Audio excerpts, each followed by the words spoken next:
Competition is vitally important to everything, basically ever. How does it impact cubing?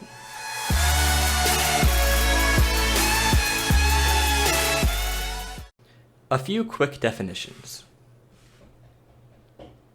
Competition is when two parties strive for a goal which cannot be shared, where one's gain is the other's loss. More broadly, I'm going to define competition as when two opposing forces clash in a market. For the purposes of this video, I'm defining a market as any platform on which an exchange can take place. This can be almost anything. Everyone knows about the stock market, but it could also be sports, or government, or even pursuits like math, where ideas are shared among people. A little history before I dive right into cubing. Competition and conflict has always led to change and innovation. A great example of this would be the space race. The United States and the Soviet Union were in direct opposition with each other ideologically, and this opposition led each country to develop space travel far beyond what anyone could have imagined. Now, how does any of this have to do with cubing? Anyone who's been in the cubing community for long enough knows that there's only a few large cube companies that consistently produce high-quality hardware. The big three are Moyu, Qiyi, and GAN, with companies like Yuxin and Dian making up smaller parts of the market space. Each of these companies have settled into a niche that they occupy. For example, Qiyi is known for producing high-quality cubes, but taking a while to get them out.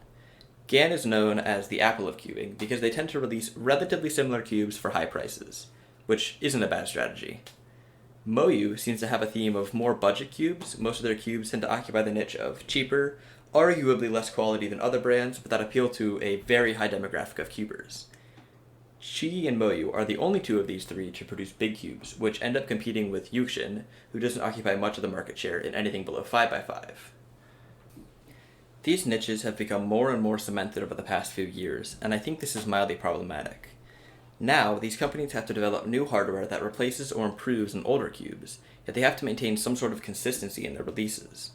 This may cause them to give up on innovation and instead stick with their general theme so they can continue making money off of what they know works. A bigger issue, however, is complacency in the community. I've seen a lot of people claiming certain cubes like the X-Men design Spark as the be-all, end-all for hardware. And while cubes like the Spark are absolutely insane in their quality, I think there is definitely work to be done in improvement of hardware. Imagine if everyone just accepted the Dian Zanshi as the best 3x3 to ever exist, and no innovation was made afterwards. Complacency and desire for hardware will lead to stagnation, both for the producer and the consumer. Recently, I've seen a general shift in the attitude towards cube hardware. Now there's more than one option for most people, and people are choosing the best one for them, and that's great. However, we need to make sure that we don't lose a drive for innovation. There are definitely things that can be fixed in hardware. I remember Kieran Beahan having a very sad luck up on 7x7 a while ago with a Spark. Imagine what could be achieved if he didn't have to worry about hardware at all. As a community, we need to make sure that companies understand our desire for innovation and hardware changes, and we need to make sure that they don't simply occupy a niche where innovation can stagnate. To do this, I ask every cuber to think about what they want in a cube. What would be the perfect cube for you? Then discuss it with others. Bring up issues you have with current hardware and what you think can be done to fix it.